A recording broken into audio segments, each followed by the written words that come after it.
From the land of lakes, this is 10,000 Takes, brought to you by Minnesota Score Radio.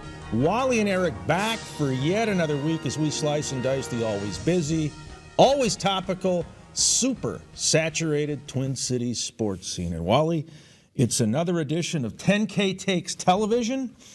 And wow, our winter teams have now segued into this spring that really doesn't exist in terms of weather, but it is spring on the calendar.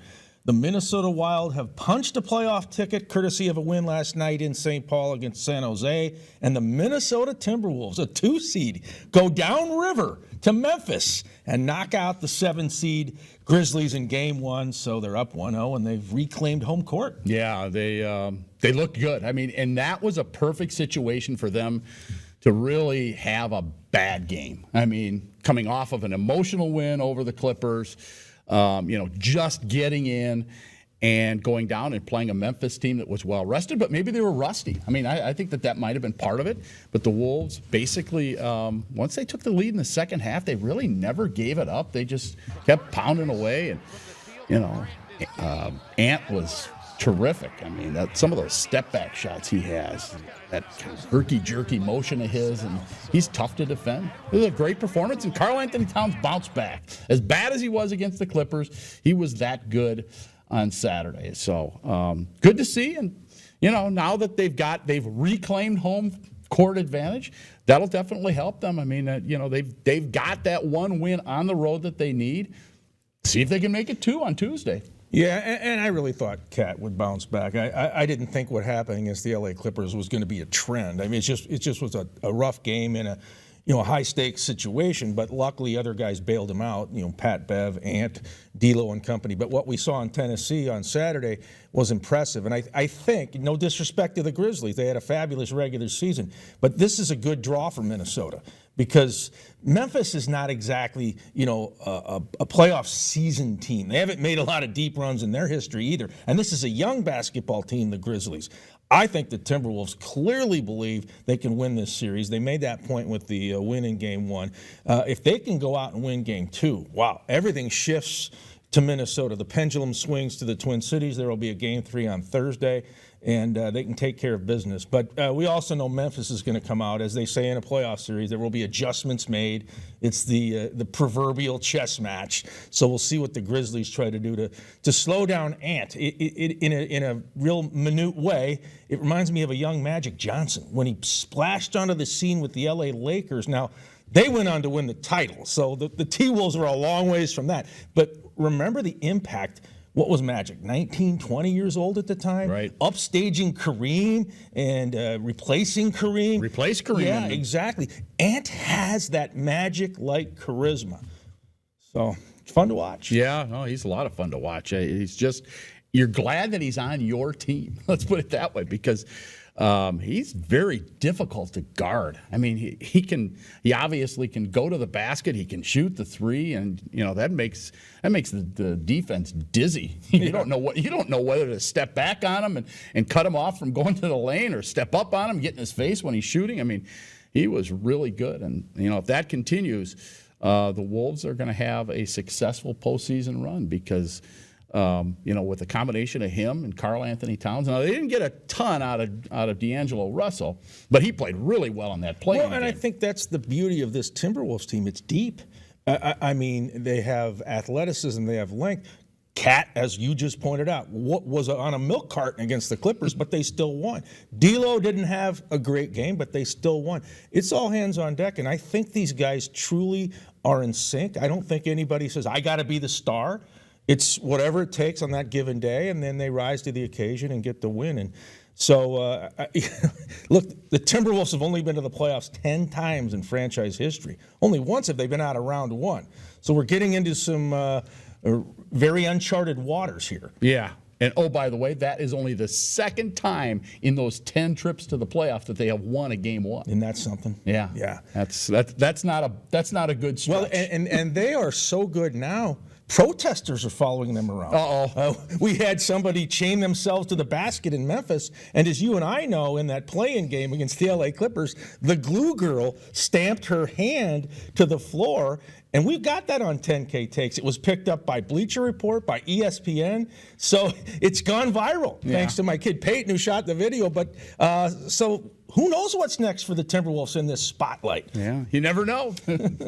Well, one thing we do know is that the Timberwolves aren't going to be the only postseason team this year here in the upper Midwest. Your Minnesota Wild have gotten in, and it was expected. I don't think that there's any big secret here. They've been very good all year. Now, they've been on a roller coaster as well, but they had another great comeback win on Sunday, and they didn't play that well. I heard some of the post-game comments. Yeah, we didn't play very well, but we won the game. And I think that that's been a key for them down the stretch here, is not necessarily lighting it up, but winning the hockey games. I look at it as a good news, bad news scenario. They're in. Congrats to the Wild. Kirill Kaprizov has been a thrill to watch. Kevin Fiala got the game winner in overtime last night. That was number 30. I think Ryan Hartman hit the 30 marker as well against San Jose. But if you saw Saturday's game, and this is funny, doesn't happen a lot for Minnesota teams, right? The Wild and Blues are on ABC down the Mississippi in St. Louis. And at the same time, the Timberwolves and Grizzlies are on ESPN even further down the Mississippi in Memphis. So Minnesota teams are getting some splash with national publicity. The problem is they're probably going to play St. Louis in round one. Yeah. And the Blues right now are kryptonite. Think of Twins-Yankees. That's what Blues-Wild has become. And Minnesota's going to have to find a way to beat St. Louis. I think it's 7 or 8 in a row now. The Blues have beaten the Wild. So, maybe it's time for things to turn around. But St. Louis is a very good team, and they are scorching hot. Yeah, they are, and you can go all the way back to January 1st. Yeah. In the outdoor game over at Target Field, the Blues just dominated that game, and as you said, that they have been kryptonite for the Wild. We'll see how it goes here down the stretch, but the Wild are in. I think that gets some of the monkey off their back, and they can relax and now push and try and get that second seed, because, as you just pointed out, they're going to need all the help they can get against St. Louis, and home ice would be a big help. Yeah, and right now, technically, I believe the Blues would have the home ice. Correct. But there's games left to be played, so maybe we that still got a little changes. time left. Yeah, so we still have some time. All right, well, stick around. We have a lot coming up. John Thomas going to join us. He played on that Gophers Final Four team with Clem Haskins, also played with the Minnesota Timberwolves. We'll talk some hoops with JT here on 10K Takes, your Pucks ticket.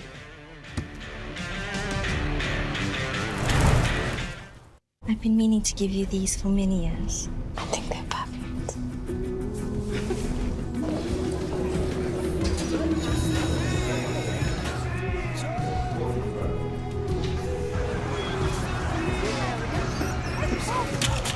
Maya? Oh, I love your earrings. Why didn't you try these? It isn't just about vision. It's about care. Nobody cares for eyes more than Pearl.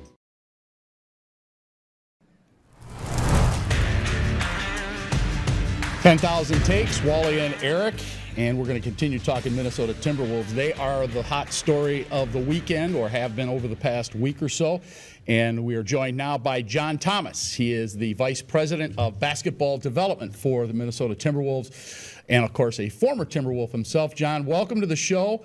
I guess there's no better time than now to be talking Minnesota Timberwolves after their big win on Saturday in Memphis. And I don't think there were a lot of people out there who picked the Wolves to win in Memphis outside of that locker room. Yeah, Wally, Eric, first of all, thank you for having me on the show. It's always a pleasure to speak some hoops. And obviously, to your point of where the Timberwolves are right now, it's always great when we can get a chance to go and steal one. And I think that, we show that we match up well. Also, and obviously getting hot in the way that he played. You look at some of the contributions of a lot of the role players. That's why we ultimately, I think, did what we did to come up with the win. Yeah, and you mentioned Ant, and he sure looked like a guy who was not fazed by the big stage, the playoff spotlight. He blew up. I mean, for a guy in his first ever playoff game, he looked like MJ. Yeah, it's interesting because I as a former player, I always watch the body language, right? I watch the whether or not I see the whites in people's eyes, how they focus, what is their body actually communicating without them even saying a word. And it was interesting to see. We all saw Ant sort of go through this lull of, he from a points perspective, all the things that he brought to the table. It seemed like he hit a little bit of a wall, but towards the end of the season, you saw this laser focus in his eyes, and particularly even the playing game. I mean, he just looked like I'm ready to dominate, and that obviously carried over into the bright lights and the big stage of national television. And he did a lot of things to carry the momentum with the team, and then ultimately, Cat also played and did what he's constantly done that really got us to this position that we've been in. Having watched him now for an extended period of time, what do you think makes him so special? What's that little extra you think he has that maybe some other guys don't? He's got a motor. That's the one thing that I see in all great players is that motor. When he goes, it's really hard to stop. And being the size that he is, and he's got this kind of herky-jerky, momentum that it's really hard because it kind of keeps you off balance. And the best players that I've ever played against that have that kind of motor coupled with that sort of they keep you where if they're going to shoot a shot, your balance moves forward up on your toes, and that's when he's then crossing over to attack. And then when the rest of the defense sucks in, and that's when he kicks it out to the corners, and that's where we've been able to really prevail in terms of making some big shots. Chris Finch seems to be pushing all the right buttons. What kind of a coach is he, JT? I know he does a lot of work in the community, which has to make you happy, but he's not a soundbite guy. He's not a Bobby Knight on the sidelines or even Tibbs. What kind of coach is Chris Finch? The best word to describe him, I think, is consistent. And the other sort of phrase is just down to earth. He's exactly what you see him to be, not only in the community, in the office, but also on the court. There's, as a player, I think from my perspective, I always wanted to make sure that coaches did their job and prepared me specifically for my task, for what I had to understand about the opponent that I was about to face, and then empowering the other assistant coaches to assist in that supporting role. And he does that phenomenally. And then in terms of I have to walk that fine line of it's a long season. You certainly want a guy that's likable, and he's that. But at the same time, he's got to be able to have this level of respect where when he ratchets it up and wants to, let you know and send a message, at least you understand that it comes from a place of caring and love. And so he also does that as well. So I just think holistically, he's, and he defers a lot of the attention, which is, I think, a sign of a good leader too, because he understands that it's not just about him. It's the supporting staff and everything else that sort of goes around what ultimately creates success. And he just continues to consistently, I think, provide that fertile ground for everyone to really feel like they've got a stake in this whole thing. Do you think he or somebody else on the staff had a conversation with Karl Anthony Towns after the play-in game where Karl did not have a very good game?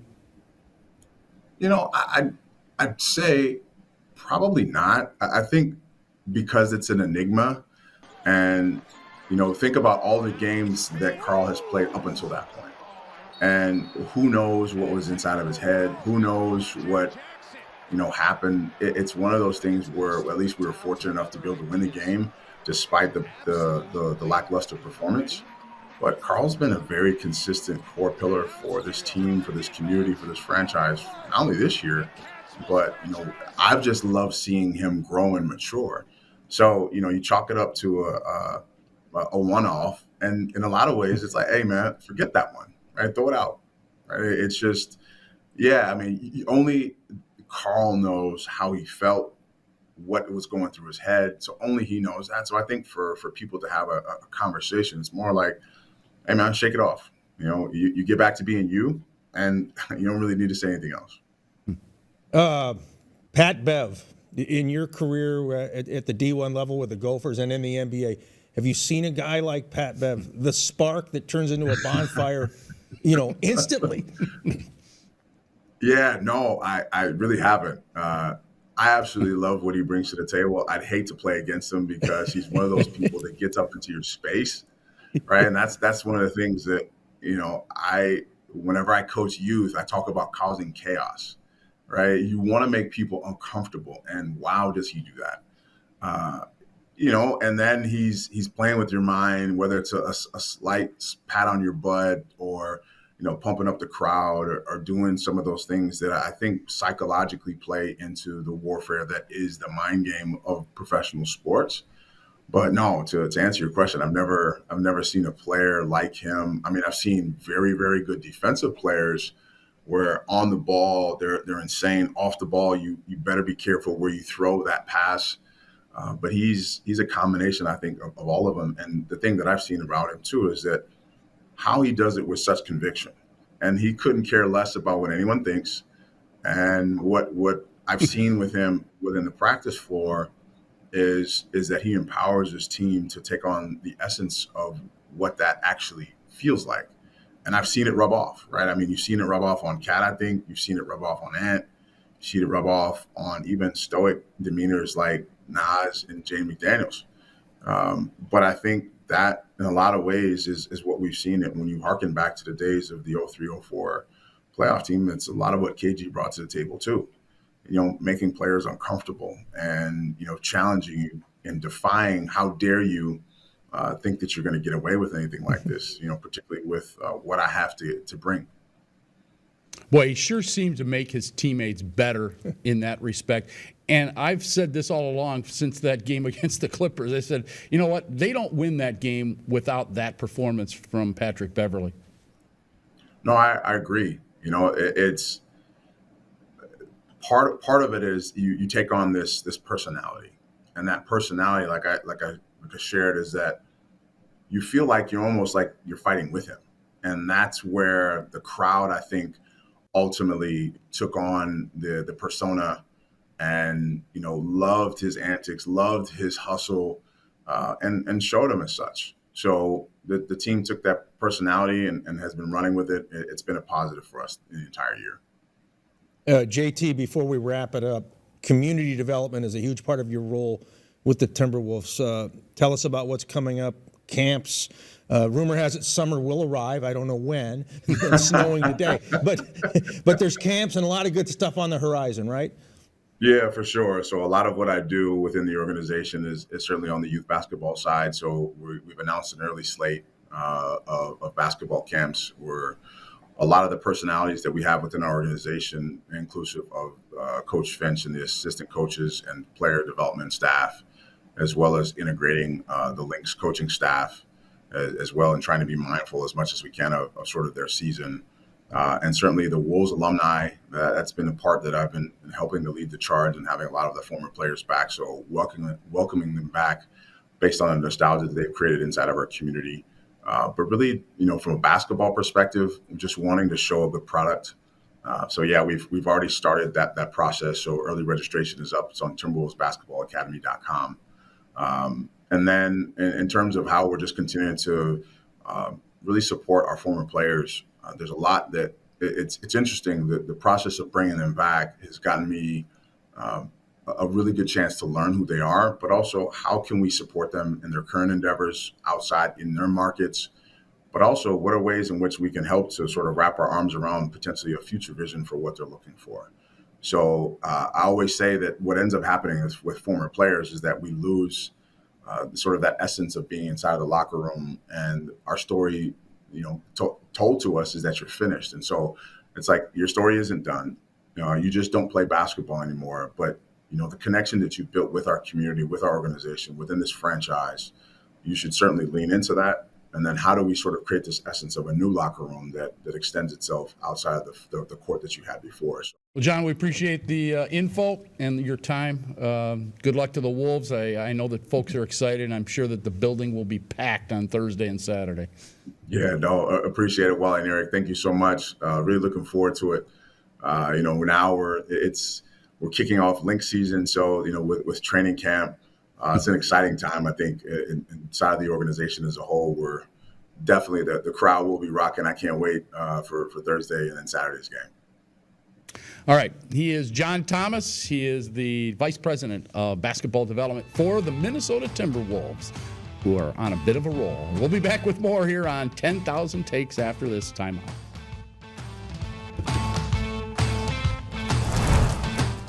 I've been meaning to give you these for many years. I think they're perfect.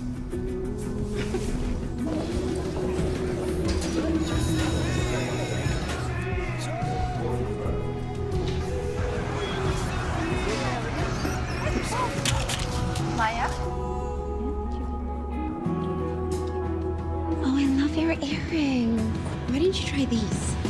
It isn't just about vision, it's about care. Welcome back, 10,000 Takes. Wally and Marty McFly here. Wow.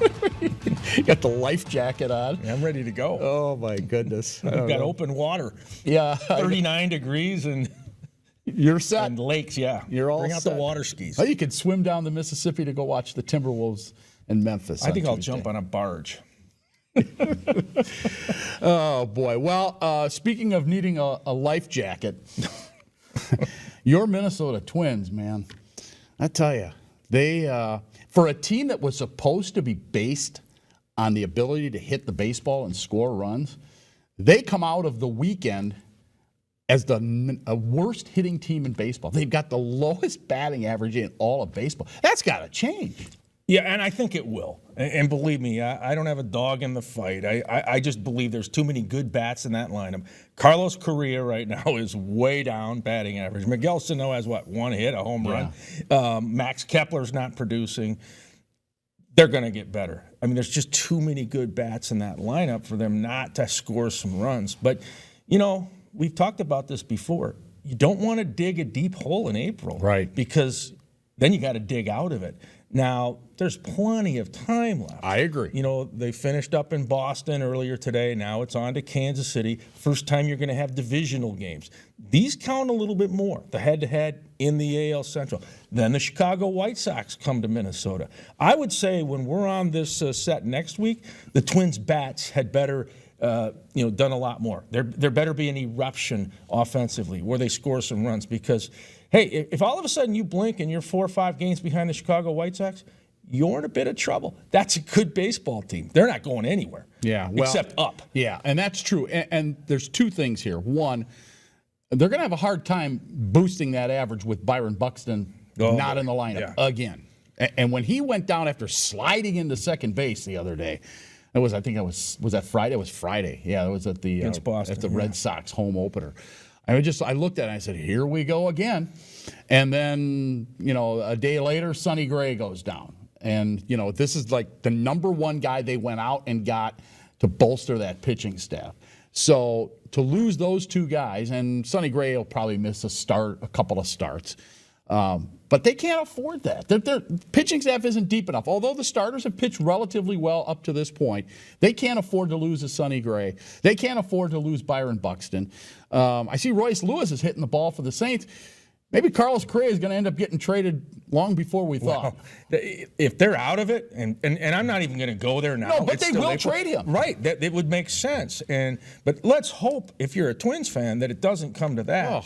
As far as Byron Buxton, basically I think he's played in roughly 500 out of 1,000 games in his career. So that's the bugaboo with No doubt. Byron Buxton. And the good news is they didn't send him back to Minnesota. He stays with the team. He got the MRI. I think the Twins feel like this isn't super serious. They brought their own doctor in to look at him. They know, though, without Byron Buxton, they won't go anywhere. You're exactly right. And he's so gifted. And look, he plays the game the way you want it to be played. He plays hard. I mean, he's electric out there in center field at the plate. I mean, he's a tough out. So they've got to find a way to keep him on the field. I don't even know how to classify it anymore, Wally. Some of the injuries have been just bad luck. Last year he got hit on the hand. We were at that game. Right. Well, you can't control that. The pitcher hit him on the hand. Now, the other day in Boston, it's an awkward slide, right? And then he's out. What Bud Grant once say? It's not ability. It's durability. Yeah. So maybe Byron Buxton should go see Bud Grant and then come back to the lineup. Yeah, and as Chuck Foreman always said to us, you can't help the club if you're in the tub. Exactly. And not only do the Twins need Buxton, Major League Baseball needs this guy. He's that good. Yeah, he really is. He's fun to watch, and I'm wondering if they might want to think about moving him down in the lineup. I don't like him at leadoff. Let's bat him third. I'd like to see him bat third, Correa second. And I don't know. Put Jorge number Well, one. with his power. That's what I'm You get saying. more RBI chances, things like that. Well, the home runs he's hit, I think he's hit all solo home Solos, runs. yeah. That's got to change. All right, one more segment to go. Takes of the day coming up next. You're listening to and watching 10,000 Takes. Stay with us. I've been meaning to give you these for many years. I think they're perfect.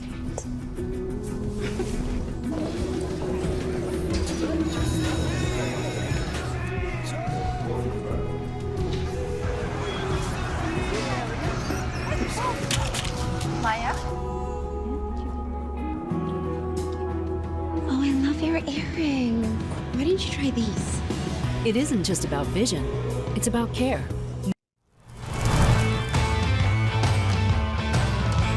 10K Takes on television, final segment of today's show.